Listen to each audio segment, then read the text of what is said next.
di nuyu fi ñu leen daan nuyoo àllarba bu ne ci waxtu wile amati mbégte lool di daje ak yéen ci waxtaan wu ni mel di sant nag ñëpp ñi nga xam ne ñoo ci ànd ak ñun di leen baal àq di leen baalu àq niñ koy defee saa su ne dañuy fexe jéem a nuyu rek très rapidement ñi nga xam ne ñoom lañ njëkk dajeel te ki ma ci njëkk a tànn tey mooy Mamadou Lamine Diop jéen xam nga lu mu bind dafa bind Moustapha del teel a commencé Mamadou Lamine Diop moo bind loolu Baba Galle aat mu ne Moustapha yàlla na nga am jàmm si barke yonent bi sallallahu alayhi wa sallam jërëjëf Baba Galle yàlla nañ ko bokk ñu ngi nuyu benn toor yi ma nga moom Moustapha Diop bi gaaw ne mu gaaw waaw mu gaaw Moustapha Diop mu gaaw waay d'accord dinañ ci góorgóorlu Pape Bounama Ndiaye ñu ngi lay nuyu di la ziar bu baax di nuyu Oumar bu Gaye TV di nuyu également Pape Mor Diagne Maymouna Miss Sédhiou ñu ngi lay nuyu bu baax Adja Mariem Diédhiou Prince Ama Sonko ñu ngi lay nuyu di la Prince Ama mu ne Sonko ak baax ku leen laal li ci des moom mënu ko àggale ñu ngi lay nuyu bu baax Prince Ama di nuyu waa groupe Ya Salam Babacar Mbaye ñu ngi lay ziar bu baax Pape Momar Diagne Alioune Barça est-ce que Barça mi ngi xew ba léegi maa ngi lay ziar bu baax Alioune Mouhamed Wage ñu ngi koy nuyu di ko ziar Keba Dramé ziar naa la bu baax Maguette Wade Papa Mandiong Ndiaye Bousso Diaw Pape Mor Diagne Biboulaye Touré Fatima Sall Mam Mor Mbaye ñu ngi lay ziar Malang Bodian ziar naa la yow tamit di ziar bu baax Saliou Mbacké Ahmed Dame Ndiaye Baye Mbacké également Mandiaye Diagne ñoom ñëpp mënuñu leen lim parce que tey ñi ngi démarré ak quelques 1200 personnes yu ñuy seetaan di leen ñaan ñoom ñooñu nga xam ne ñoom ñoo jiitu ci mbir mi duñu seetaan nañuy góorgóorlu di partager moment yi nga xam ne moom la ñuy partager ñun ak ñoom ñu koy partager ak seen ay nit ak seen ay xarit seen ay dëkkandoo seen ay ñu ñuy jàngandool su ko defee waxtaan wi di gën di yaatu je crois que loolu lu ciy baax la leneen li nga xam ne également bëggoon naa ci insister tey Fatou mooy ñi nga xam ne ñoo ñuy seetaan ñuy gën a góorgóorlu ci abonné abonné sur la chaîne YouTube de Walfadjri parce que keroog maa ngi wax mercredi bi ñu jàll que ni am na ci yoo xam ne man ci sama bopp maa ngi koy waajal muy ay mbir yoo xam ne ci YouTube rek lañ ko nar a defee donc te abonné day tax ñu gën a am doole juñ ko mën a defee beneen bi mooy dañoo toll situation boo xam ne ku waxal yàlla rek xam ne situation bu compliqué la bu compliqué la pour sénégalais yu bëree bëri en tout cas mais bu compliqué également pour ñun ñi nga xam ne ñoo ne ci këru taskatu xibaar yi xam nga daaw bi ñu tollee ci mois de mars 2021 Walfadjri tëj nañ ko lu mat ñetti fan kenn mënul seetaan télé bi loolu sax tax na yu bëree bëri boo deful ndànk ci jamono yi ñu jëm su neexee yàlla dañuy préférer di ko def sur la chaîne YouTube de Walfadjri di moo tax ma bëgg rek nit ñi ñuy topp ci Walf TV ñu góorgóorlu également di gën di abonner sur la chaîne YouTube Walfadjri TV parce que loolu moo ñuy permettre boo ëllëgee ak lu mënti xew ci àdduna bi ñun on sera déjà prêt jël suñu ay dispositions pour man di diffuser à travers plateforme yi nga xam ne yëpp le monde moderne moo ko maye tey defe naa Bougane Gueye Dany moo ma ko waxoon daaw moom bi ñu ko tëj Walfadjri fii la ñëw ñuy waxtaan mu ne ma mais tëj Walfadjri tëj Sen TV amul benn portée ma nekkul tax mu ne mais ñiy seetaan ci YouTube bi ñoo gën a bari ñiy seetaan léegi télévision ak écran bi parce que boo duggee ci kër écran bi benn la fay doon wala ñaar mais kër goo dugg di nga fekk kenn ku nekk yor sa téléphone te ñoom ñëpp c'est de potentiels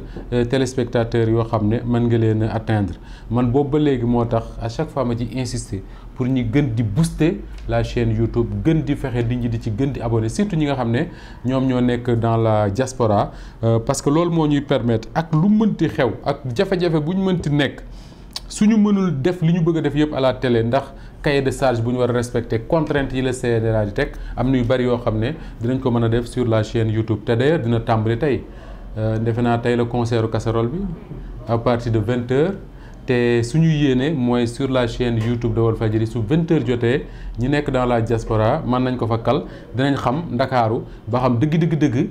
kubéeru cin yi génn na ak marmet yeeg klaxon oto yeeg yooyu incha allah dinañ fexe ngeen jot ko dinañ ci fexe également dans l'avenir xëy na d'ici élection yi je ne sais pas ñu fexe ba am ay rendez-vous yoo xam ne ni ma ko waxee keroog am soxna su baax su ma bind ne Moustapha waroo ko woon a waxee noonu ndax tem gaa ñi jël ko ma ne ko nañ ko jël amul problème mais ay émissions yoo xam ne dañ koy def sur la chaîne YouTube bëgg ko tàmmal suñu bopp tout de suite tàmmal ko suñu bopp tout de suite pour que bu ëllëgee ak lu mënti xewit ñun fekk pare nañ parce que tey jii su ma xooloon Walfadjri gis ne am na 1 million d'abonnés par exemple wala plus parce que mën na am plus tey da nga naan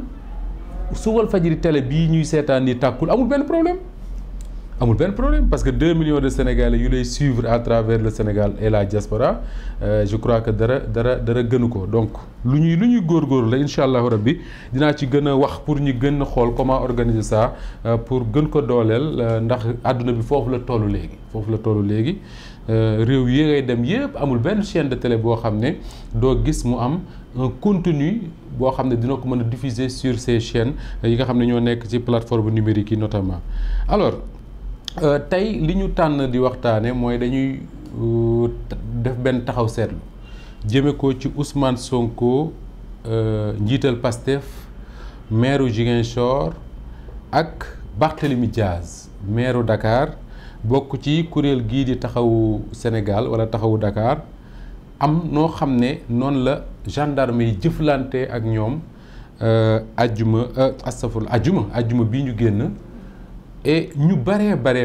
ñu ngi wax lu ñuy ruumanaat la ci réew mi ne ñoom ñaar ñooñu le lu ñu vigilant rek war nañ ko gën a yokk dinaa ñëw léegi ci lu tax ñu war a taxaw ci loolu mais li nga xam ne mooy actualité wu tey daf ciy bokk ñoom Déthié Fall Mame Diarra Fam Ahmed Aïdara ak xëy na ñeneen ñu sama xel génn ñoo xam ne dañ leen a teg loxo ci teg loxo goo xam ne kuy wax rek te yàlla tax force nga posé wu ay question lan moo tax ñu teg leen loxo man ma jàpp ne maa ngi koy wax depuis la semaine dernière que ni mënuma ko jox beneen qualification bu dul injustice kese parce que nettali naa keroog ci keppaar gi conditions yi nga xam ne ci lañ jàppee Déthié Fall nettali naa conditions yi nga xam ne ci lañ jàppee Ahmed Aïdara ci lañ jàppee Mame Diarra Fam tey man doonuma woon gêné ñu ne Ahmed Aïdara Mame Diarra Fam Déthié Fall dañ leen a jàppee place de l'Obélisque ñuy manifester su boobaa au moins bu ñu demee ci àttekat bi mu ne préfet dafa interdire manifestation yéen ngeen da ngeen manifester par force donc ñu jàpp leen mais jàppe nit ci buntu permanence am yóbbu jàppe nit ca dëkk ba nga xam ne du sax Dakar parce que Guédiawaye ak Dakar c'est 2 départements différents bokkul mi ngi mel ne manifester amoon Louga ñu jàpp ma Kébémer pour ñuy seetaan bëgg ko comprendre noonu la yombee manifester am Louga ñu jàppale Kébémer wala manifester am Ndar ñu jàppale Dagana yu mel noonu donc Ahmed Aïdara moom dañ ko fekk ci dëkk ba mu nekk maire muy département wu Guédiawaye ñu ne ko fa ñiib yóbbu def ci kaaf mel na ku jàpp pigeon boobu ba léegi li ci gën a doy waar mooy tey ci suba man léegi nii rek laa koy liir ñu ne tey lañu waroon am procès wu Déthié Fall ak Mame Diarra Fam flagrant délit li ñu waroon àtte parce que xam nañ ne député mënoo ko jàpp ci lu flagrant délit ñu waroon leen àtte tey pour nga gis un peu que ni dañu nekk ci benn genre li suñu ñun boo demee njàmbur noonu lañ koy waxee xawma ba xam waa Ndakaar nuñ koy waxee mooy xor ñooñal c'est-à-dire que jàpp nit téye ko pour naqaral ko jàpp nit téye ko pour dagg xolam jàpp nit téye ko pour humilier ko loolu mooy xor ñooñal lan mooy expliquer tey ñu dem tribunal ñu war a àtte ñun jàpp en flagrant délit ay député ay pères de famille ay chefs de parti yoo xam ne dawuñu demuñu fenn ñu taxaw ñu war leen a àtte ñu ne tey mënuñu leen a àtte ma jéem a laajte lan moo tax mënuñu leen a àtte ñu ne ma nee nañ salle bi ñu waroon defee audience bi dafa ndaw loolu léegi nii rek maa ngi koy lire sama benn confrère mu ne salle bi ñu waroon defee audience bi dafa ndaw xam nga est-ce que Fatou xam nga ne tribunal bi nit nekk na fa kaso ñu war ko àtte ñu ñëw ne clim yu baaxul duñ ko àtte delloo la prison clim sa salle dafa tàng ñu delloo la prison tey jii ñoom Déthié Fall dañuy dellu prison ba le 27 lañ leen war a àtte juróomi fan encore nga laajte lu tax ñu ne salle bi dafa ndaw c'est-à-dire que Sénégal bu ñu xamoon liberté wu doomu aadama moo tax ñi jàng droit dañ naan la sax le principe c'est la liberté, la détention c'est l'exception nit waroo ko téye tant que tegoo ko fu leer a leer moo tax man dama togg mu jàgg ma ne vraiment dem naa ba même histoire concert de casserole bi nga xam ne moo war a am guddi 20h ma dem bu jàgg ma ne est-ce que jar na ko parce que quand même ñaari député à l'Assemblée nationale du Sénégal waxuma waxu Cheikh Abdou ma sama beneen affaire la mais ñaari député à l'Assemblée nationale du Sénégal maire dëkk tête de liste d'une coalition aux élections législatives ñu jàpp leen def ci kaso bi ñu dem taxaw ci àttekat bi ne mënu leen a àtte parce que saal mais c'est extraordinaire j'espère vraiment que ni c'est pas la seule raison parce que si c'est la seule raison je dis que c'est très grave il faut ñu insister si ni nga xamee ne noonu la ñuy war a respecter la liberté des gens un Déthié Fall même boo ko mayoon liberté provisoire boo ko soxlaa mu ñëw ak keneen dafa jar nga denc leen ci prison comme ça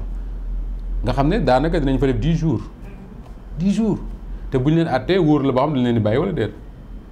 bon on verra ce que ça va donner moo tax Sénégal képp koo xam ne yaa ngi fi yeewoo gis li fi xew nga yaakaar ne concerné wu la wala nga yaakaar ne ñi ay politiciens rek lañ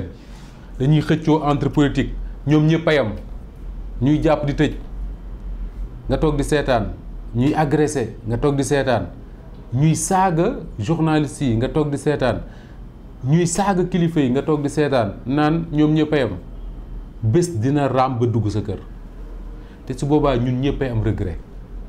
Fatou est-ce que xam nga ne bari na ñu naan dañuy manipuler xale yi naan opposition bi dañuy manipuler xale yi xëy na xaw ma dara te gëwma sax ne manipulation rek la mais soo demoon tey man dama am chance su xam ñu baree bari ñoo xam ne dañoo bokk ci groupe WhatsApp bu parti yi nga xam ne ñoo bokk ci pouvoir bi ak même seen réunion yi mais boo gisee ni ñuy manipuler ndaw yi bokk ci parti yooyu da nga naan c'est extraordinaire manipulation yu doy waar dañuy xëy suba jël par exemple benn Moustapha Diop ne dafa contre Macky Sall ñëw toog ci réunion jël benn waay boo xam ne li muy wax leer na ko ne day kàcc benn waay boo xam ne li muy wax leer na ko day kàcc mu ne Moustapha Diop mi wala Pape Alé Niang mi wala je sais pas dama koo xam fii la dëkk fii bu génnee fii lay dem day gisee ak diw nangam ak nangam te li lay wax yëpp yow ku la tegal kaamil alxuraan nga waat ne kii day kàcc léegi loolu moom la ñuy def seen boppu militants yi surtout ñu jeunes ñi ba ñuy dem di saaga nit ñi gis naa benn waaye mu def benn vidéo wax loo xam ne jëmale ko ci Walfadjri man du ma ci sax taxaw mais wax joo xam ne tey ni ma waxee woon ci Ahmed Suzanne Camara kooku li mu wax heure bi waroon na fekk ñu yóbbu ko ci prison tëj ko fa ne ko toogal en attendant te ñooñu li leen koy teg c'est pas que ñoom ñooy seetaan télé gis diw di waxe nen ni ñu gis seen bopp la mais c'est parce que dafa am ñoo xam ne dañu tudd seen bopp ay stratège wala ay communicants ñooñu la ñuy jël buñ dee réunion wala ñu nekk seen groupe WhatsApp yi ñoom ñooy manipuler xale yi naan leen journaliste diw wala activiste diw xam naa ko bu baax a baax dama koy gis dañuy wax téléphone nangam ak nangam mais maa la waatal ne fii la bokk day gisee ak diw te li ñuy wax yëpp Fatou ay kàcc ci neen la njëpp ci ñoom buñ la gisee télé bi moo leen boole. moo tax bu ñuy wax souvent naan opposition bi dañuy manipuler xale yi rek damay jàpp quoi parce que dama naan bu opposition bi dee manipuler xale yi sax ñoom au moins ñu ngi koy def publiquement ñëpp di dégg dañuy réunion def conférence de presse wax ne lii ak lii mooy mot d'ordre bi comme ni xale yi di wax lii mooy ndigal li ñu jëfe mbaa ñu defee neneen mais ñii dañuy nekk ci seen officine yooyu ay groupe WhatsApp parti yëpp ko am ñoom ñëpp nekk ci man dama ci am ay xarit yoo xam ne ci parti yii ne ci Benno Bokk Yaakaar ñi ngi ci biir groupe yi ñoo xam ne yàlla moo ñu boole ñii ay moo leen di xam ëpp na 10 ans ñii 20 ans ñii 30 ans Fatou yenn saa yi damay waxtaan ak ñoom ñu may nettali liñ may wax man personnellement seen groupe yi damay ree ba sonn yenn saa yi mu saaga ma ne ma yow li ma lay wax nii yëpp wóoru la naqar yi nga reetaa ma ne ko non parce que ñii wax loolu xamuñu ma ils ne me connaissent pas te li ci naqari mooy dañuy waat ne xam nañ la yenn saa yi sax ñu waat ne dañuy reer ak yow kàcc neen maa ko wax mun Moustapha Diop ñu dellu si des choses plus sérieuses quand même mooy Idriss astafurlah qu'est-ce que je dis Ousmane Sonko Barthélémy Diaz Diène Yewwi Askan Wi dañoo déposer déclaration ne dañoo bëgg a marche déclaration bi ñu ne Khalifa Ababacar Sall moo ko signé Déthié Fall ak Cheikh Tidiane Youm bu PUR Moustachidine Cheikh Tidiane Youm bu PUR ñoom ñoo déposé déclaration bi Ousmane Sonko déposé wu Barthélémy Dias déposé wu Barthélémy Dias d'ailleurs moom sax du chef de parti maire Dakar la waaye léegi lan moo war a expliquer bisu manifestation bi gendarmerie xëy suba dem occuper kër ñooñu ne kenn dugg kenn du génn man mënoon naa comprendre ñu ne comme Khalifa Sall ak Déthié Fall ak Cheikh Tidiane Youm ñoom ñoo demandé déclaration ñoo demandé autorisation dañoo bëgg a marche ñu bañal leen ko ñoom dinañ fexe ba ñoom duñ marche parce que ñoom ñoo ko demandé mais ñii demandé wuñ ko ñoom dañoo bokk rek ñu dem taxaw seen kër pendant toute une journée mënuñu génn mënuñu dugg mënuñu génn gis nga jour boobu Barthélémy Diaz dafa waroon a participer ci manifestation bi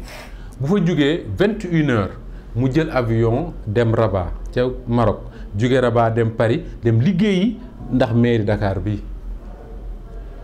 gendarme ne ko doo fi génn Barthélémy keroog jénn tukkiwul ba léegi loolu est-ce que ci état de droit loolu mën naa nekk c'est-à-dire que maire capitale bi loolu réew mu amoon keneen ñu dégg leen maire capitale bi bëgg a tukki même sax bu fekkoon dañoo assiégé këram même bu fekkoon dañoo assiégé këram ba heure manifestation bañ mu génn mais bu ñu demee ba 21h mais manifestation bi jeex na wala jeexul léegi duñ ko bàyyi mu jëlee oto këram dem aéroport Diass jël avion dem liggéeyi li muy liggéey mais ñu ne du génn ba le lendemain samedi gendarme yi ñu ngi wër kër Barthélémy Dias Ousmane Sonko la même chose Ousmane Sonko génn bëgg a julli ji ñu ne ko du nekk loolu ban xel moo ko mën a nangu c'est-à-dire que Mamadou Matar Sarr may woo nekkul nee na ku mbàyyi moo pare waaye bëgg a dem julli ji ñu ne ko loolu du nekk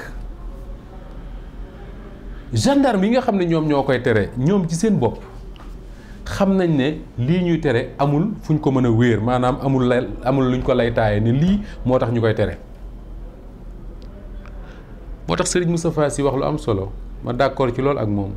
mu ne Ousmane Sonko bi muy dem di julli ji ay quelques gardes du corps la àndal Macky Sall tey bu bëggoon a génn julli ji du demee noonu c'est-à-dire que am na lu ñu war a interroger wu ci lan moo def man mii Diène mën a génn ci mbedd mi doxi soxlaam sans problème alors que man su ma soxlaa génn il faut ñu baare mbedd yi teg ay alkaati pour mën a génn y a problème te lu jar a interroger wu la mais boo seetloo li nga xam ne mooy xew ci réew mi nii dama yaakaar ne bu ñu deful ndànk dinañu jëme fu kenn ci ñun bëggul Mame Birame Wathie dafa wax bërki démb Sidi Lamine Niass sax moo ko njëkk a wax ne concert de casserole 1968 amoon na Sénégal li ko waraloon mooy Senghor la ko gars yi doon tëggal ndax naqar bu ñu amoon te mënuñu ko wane ñu jàpp fi Ablaye Wade kaso ñu def fi concert de casserole ñu dem ba 2022 ñuy woote concert de casserole lu muy tekki mooy lan li muy tekki mooy ci wàllu liberté démocratique ci wàllu mën a manifester ci wàllu organiser élection ku bëgg a bokk démocratie ak ni muy doxee mooy Sénégal dafa reculer de 30 ans parce que ci Ablaye Wade la mujjee woon Ablaye Wade jiite na Sénégal ba dem Aminata Mbengue Ndiaye laa fi mës a dégg moo tax faamu bennoo yi faatu ma dégg ñu naan waa Yewwi Askan Wi amuñu beneen alternative bu ñuy proposé Sénégal bu dul concert casserole ma ne leen la ma waxoon Ousmane Sonko ba ngeen waxee loolu ba da ngeen woon a geste rek xool daj ci Aminata Mbengue Ndiaye parce que Aminata Mbengue Ndiaye mi bokk ci faamu bennoo yi bi Ablaye Wade nekkee ci pouvoir woote na fi nee nañ ko tëggal concert casserole na ñëpp na jigéen ñëpp génn ak seen i kubéeri cin ñu tàcc ko ba mu xam ne am nañ loon naqari malheureusement pour moom kenn dégluwu ko donc Sénégal moo tax suñ classe politique bi il faut ñuy lire l'histoire récente du Sénégal l'histoire politique pour xam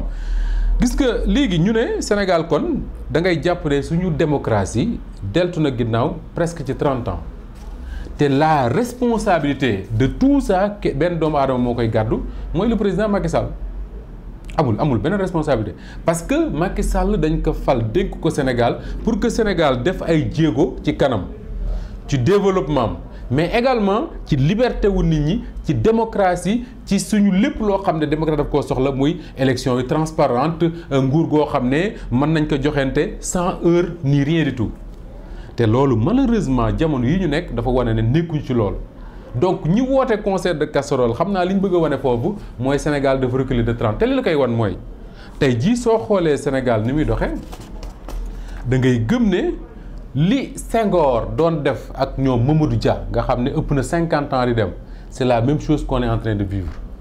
Fatou dinaa la yóbbu gis nga boo mënee lire benn livre bu tudd les mémoires d'un juge africain Ousmane Camara moo ko bind Ousmane Camara moo nekkoon procureur de la République bi ñuy àttee Mamadou Dia ci événement décembre 62 bi ñu jàppee Mamadou Dia gis nga jéen Mamadou Dia nii gars yi def Ousmane Sonko lañ def ak moom moo tax may laaj est-ce que Ousmane Sonko nekkul ci danger Mamadou Dia dafa ñëw mook Senghor ñu yor nguur gi ñëpp xamoon nañ moment boobu Dia moo doon dëgg ki doon doxal réew mi te ñëpp gëmoon nañ ne Dia ak li mu bëggoon def Sénégal buñ ca àggoon heure bii dina fekk Sénégal kenn waxatu ko Dia déjà bokkoon na ci ay projet mooy dagg noot gi ñu France noot gis nga bi Sénégal Fatou boobu yow man juddooguma donc yow juddoogoo mais dañuy lire gis nga bi Sénégal doogee am indépendance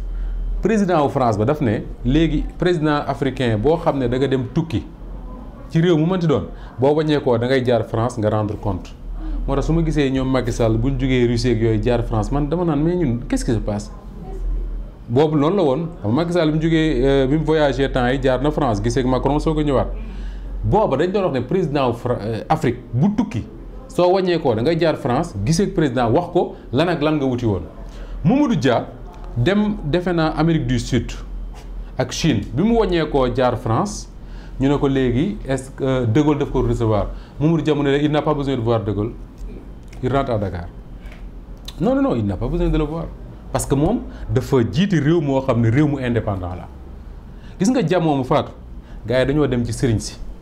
di ko jaxase comme niñ def niñ doon jéem a def Ousmane Sonko di ko jaxaseeg sëriñ si naan dafa bëgg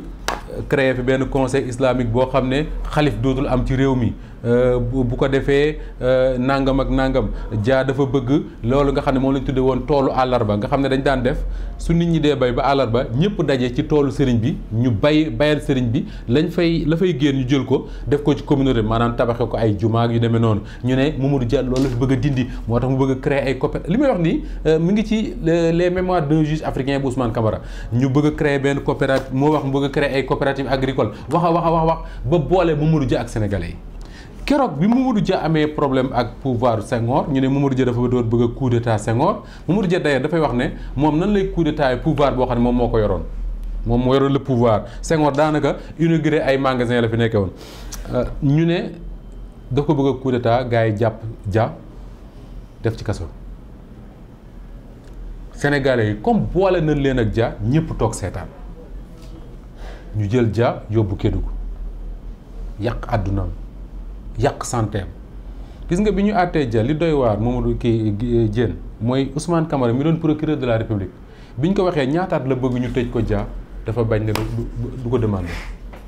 requérirul pour wax ne nañ ko tëj ñaataat c'est tout léegi àdduna di dox ba léegi nga gis ku mel ne Ousmane Sonko boo gisee fi gars yi jaar ak moom yëpp da nga naan est-ce que du niñ def moom niñ def ak Mamadou Dia lañ bëgg a defaat ak moom dañuy commencer par maa ngi sama xel a ngi dem ci benn texte bu am solo bu ma lire ci suba l'ancien ministre de la culture bind ko muy Amadou Tidiane Wane ñu ko daan woowee Baba Wane muy wax ne gars yi dañu commencer par mépriser Ousmane Sonko naan tekkiwul dara de toute façon amul juróomi nit ñu dem élection mu nekk député ñu ne non plus fort reste moo ko fal ñu dem di dem ba ñu gis ne waa ji kat bis bu ñuy gën a dal ci kawam muy gën a bari nit ñu commencé génne li ñuy tuddee un discours violent mooy lan mooy menace xoqatal lu nekk dàqee ko fa muy liggéeyee nangam ak nangam yàlla mi dara tawul def nga dàq ko fa muy liggéeyee Sénégalais yi jël ko ne ko coppe dem def ko député ñu dem élection mu jël 3e gis nga bi ñu génnee élection yi gars yi dañu changé dem ci leneen mooy li Amadou Tidiane Wane tuddee un discours de plus en plus haineux c'est-à-dire que c'est de la haine ngay sentir buñ dee wax ñoom ci Ousmane Sonko le maire de Ziguinchor c'est de la haine ngay sentir naan rebelle la day yàkkataan day siif ay jigéen dafa violent agresseur la lu ne mu dégg ko mais teewul ñu ko toppoon di ko gën di topp Amadou Tidiane Wane wax loo xam ne dama ko lire ma ne war na tiital chaque sénégalais nga farag Ousmane Sonko ak nga bañ a farag moom xam nga lu wax Amadou Tidiane Wane daf ne il semble désormais évident que la tentative de l'éliminer au besoin physiquement est de plus en plus envisageable xam nga élimination physique mooy lan mooy rey Amadou Tidiane Wane dafa wax ne moom bu dee dégg gars yi ñuy wax dafay mel ne de plus en plus ñii bu ñu mënee éliminer Ousmane Sonko rey ko mu disparaître de la surface de la terre duñu hésiter def ko c'est envisageable du man maa ko wax c'est écrit dans un texte boo xam ne l'ancien ministre de la culture d'Abdoulaye Wade Amadou Tidiane Wane un intellectuel brillant d'ailleurs moom moo ko bind loolu war na tiital ku nekk te gis nga Fatou man du ma bett ñu ne gars yi ñi ngi manifester ñu dem fëkk Ousmane Sonko ak Barthélémy Dias def ci roppalaan yóbbu Kédougou man du ma bett moo tax ma yaakaar ne muy Ousmane Sonko muy Barthélémy Dias muy seeni partisans war nañu gën a prudent war nañu gën a vigilant war nañu gën a intelligent ci combat yi ñuy mener parce que dama gëm ne ça sert à rien tey jii que Ousmane Sonko dem prison wala Barthélémy Dias parce que xëy na li pouvoiru Macky Sall xam mooy ñoom li ñu mën ci mbedd mi yeneen leaders yi xëy na mënuñu ko moo tax ñu bunkeriser seen i kër keroog ne kenn du génn donc ñoom également je crois que war nañu envisager ni ñu koy wax sax scénario yëpp war nañ ko envisager que ni ñii ils n'hésiteront pas su fekkee ne am nañ possibilité bi jàpp leen def leen ni ñu def Mamadou Dia te loolu bul fàtte ne Guy Marius Sagna ñam na ko fi jàpp nañ ko fi yóbbu Kédougou Malick Noël Seck du temps de Wade jàpp nañ ko fi yóbbu Kédougou Malick Noël Seck d'ailleurs gars yi dañ ko jàpp yóbbu ko DIC commissaire bi entendre ko ñu garde à vue ko ñetti fan defe naa ñu libéré ko mu ñëw Walfadjri sama bureau ñu toog di waxtaan ka ma ne ko mais Malick mbaa commissaire bi violenté wu la affaire yooyu mu ne il a essayé de me taper mais il ne recommencera pas ma ne ko loo ko def mu ne en tout cas il ne recommencera pas donc gis nga il faut ñoom également muy Ousmane Sonko muy Barthélémy Dias di seen ay partisans il faut bu fekkee ne bëgg nañ seen projet bii li ñuy tuddee projet ñu mëne ko à terme il faut ñu mener le combat ak intelligence parce que ñi xam Macky Sall ñëpp xam nañ ne c'est pas du genre à reculer bu doon reculer mu reculer yu ci bari bi mu jàppee Khalifa Sall def ci kaso bi ak Karim Wade nee nañ xalifa yi ci Sénégal yëpp ñaan nañ ko bàyyiwu leen donc il faut que également ñoom ñu intelligent ci combat bi mais li nga xam ne moo tax ñu war a taxaw dëgg-dëgg ci kaawu Ousmane Sonko ak Barthélémy Dias Ousmane Sonko principalement mooy man wax naa ko fii àllarba te dinaa ko waxaat tey mooy man dama gëm ne Ousmane Sonko nekk ci jàmm di dem élection ñu koy gañe wala muy gañe su amee soxlaam dem faji ko yore mairie Ziguinchor am bële su bëggee marche su bëggee manifester mooy jàmmi Sénégal gii parce que bis boo xamee ne gars yi bëgg nañ koo jaarale fañ jaare wala woon Mamadou Dia su boobaa la ñuy xam ne Sénégal changé na bu baax a baax a baax parce que xale yii di ànd ak waa Pastef soo leen déggee souvent li ñuy wax dañ naan ñoom bu seen papa yi wala seen maam yi taxawoon jàkkaarloo ak Senghor ba mu bañ a def li mu def Dia duñu agsi fii donc ñoom xalaatuñu di seetaan Macky Sall muy jaarale Ousmane Sonko fi Senghor jaarale Mamadou Dia gis nga bu ñu àggee foofu dañu war a indi delloo si xel yi doxal démocratie xam ne nguur yàllaa koy joxe te heure bu ko waree nangu moom la ma caamaas doon wax léegi du ko nangu da koy bif noonu la ko jàngalekatu alxuraan yi di waxee donc ñu gëm yàlla donc Ousmane Sonko encore une fois wax naa ko àllarba naa ko waxaat tey man li ma gëm moo di ne moom Barthélémy Dias ak ñi mel ne ñoom peut-être même Macky Sall ñu ne ci jàmm mooy suñu jàmm ñun ñëpp parce que maa ngi koy wax fii tout de suite yaa tey jii dama lire Walf Quotidien ma lire fa lii mu tiital ma lool Macky se radicalise après ma lire les faucons prennent le pouvoir gis nga pouvoir boo gis temps Ablaye Wade amoon na ñun tudde woon ay faucons jaxase Ablaye Wade ak Idriss Seck dem kaso ñu wëlbatiku jaxase Macky Sall ak Ablaye Wade li mu jur mooy Ablaye Wade jógee ci nguur gi rek Macky Sall je crois que expérience yooyu yëpp moom vivre na ko et que tey li nga xam ne moom laa dégg Aïssatou Diop Fall di ko wax ci defe naa ci suba la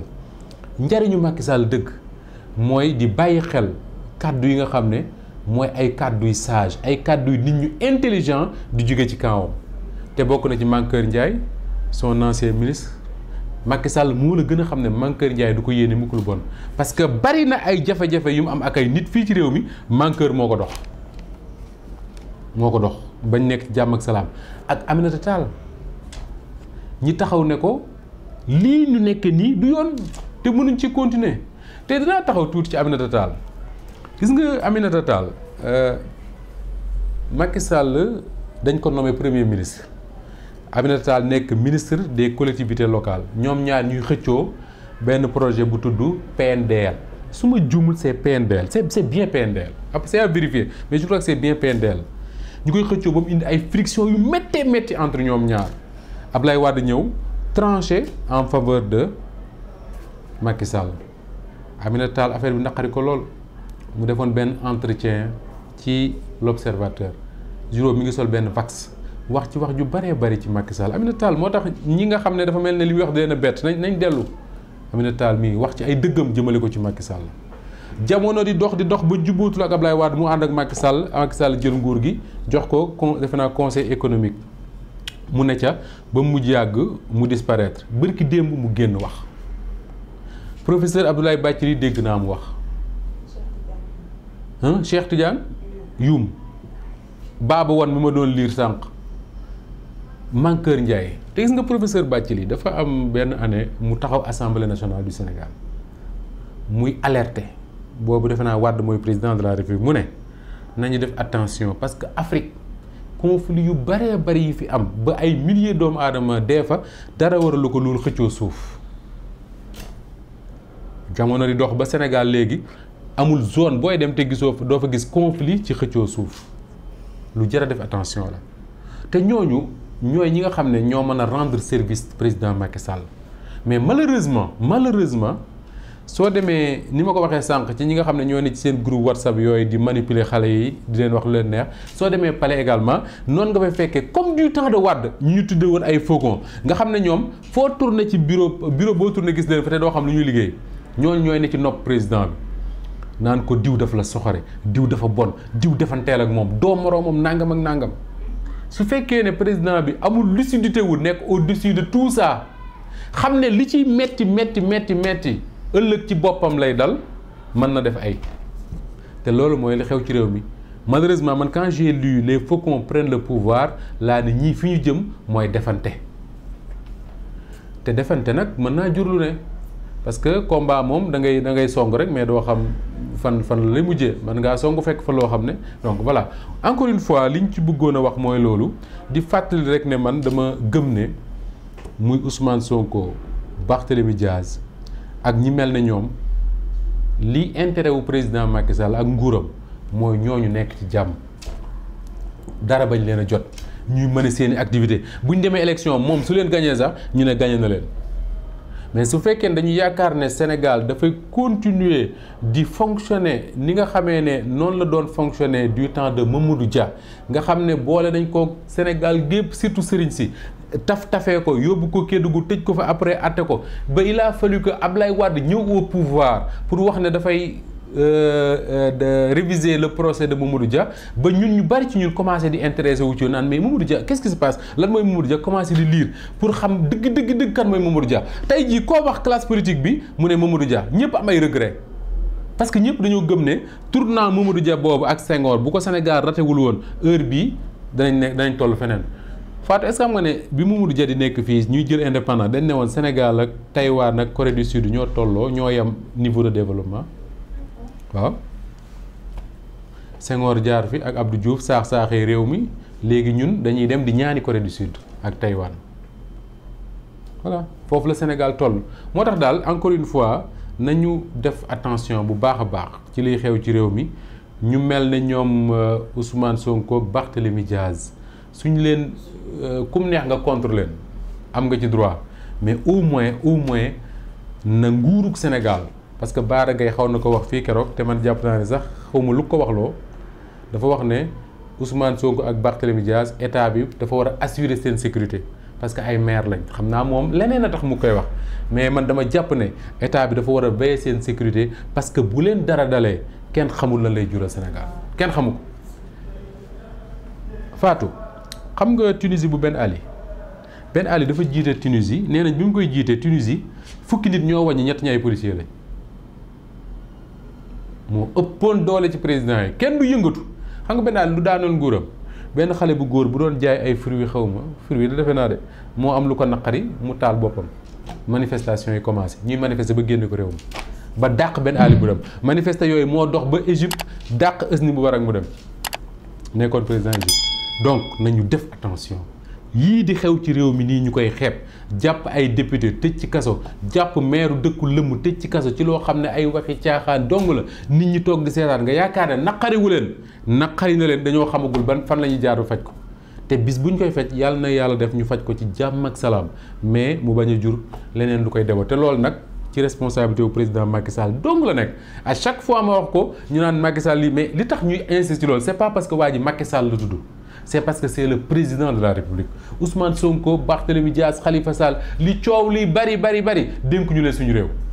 dénku ñu leen suñu sécurité dénku ñu leen jàmm réew mi dénku ñu ko keneen président Macky Sall lañ ko dénk moom kondam Sénégal dañ koo xam ba benn dañoo bind ne le président de la République nomme aux emplois civils et militaires c'est-à-dire que réew mi ku fi tekki moo la ko jox ku fi yor poste rek moom moo la sédd kooku nag dafa war a xam lan mooy responsabilité am et je suis sûr que xam na ko parce que li mu jànguma ko li mu xam-xamuma ko mais fàttali nee nañ jàngalekatu alxuraan nee nañ fàttali dafa baax ci jullit moo tax ñu koy fàttali ñu ngi leen di sant di leen gërëm tey je crois on était 12 000 à suivre 12 000 plus de 12 500 ñoo àndoon ak ñun di ñu seetaan en direct vraiment man xaw ma nu ma leen di sante quoi mais dañuy def li Youssou Ndour waxoon rek su ma mënoon a jox loxo kenn ku nekk dinaa dox ku nekk ma dugg sa kër jox la loxo mais bon jàpp leen ne ñu ngi leen di sant yéen ñëpp di leen gërëm ci ànd bi ngeen di ànd ak kóolute bi ngeen di am ci ñun di leen ñaan rek ngeen continuer di booster les abonnements ci la chaîne YouTube de Walfadjri xam naa li ma koy wax xam naa li tax ma koy wax parce que man sama maama yar am na yoo xam ne dama ciy teel a bàyyi xel parce que réew mi fii mu jëm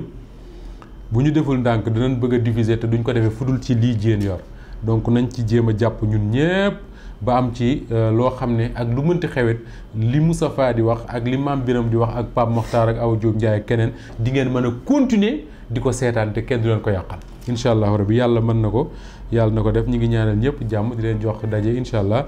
su àllarba ak jàmm ñu waxtaane waat yeneen actualité yi Sénégal alors sama benn grand ma nuyu ko rek Fatou avant may dem Ama Dieng sama benn confrère la sama grand frère journaliste nekk ca Louga mu ne le discours de Habib Sy avant-hier il veut vraiment sauver Macky Sall malheureusement grand j'ai pas suivi ce que Habib Sy a dit mais dinaa xool discours après maa ngi lay sant di la gërëm bu baax yow tamit ci conseil dinaa xool discours après maa ngi lay sant di la gërëm bu baax yow tamit ci conseil yi ak taxaw bi yëpp quoi jërë ngeen jëf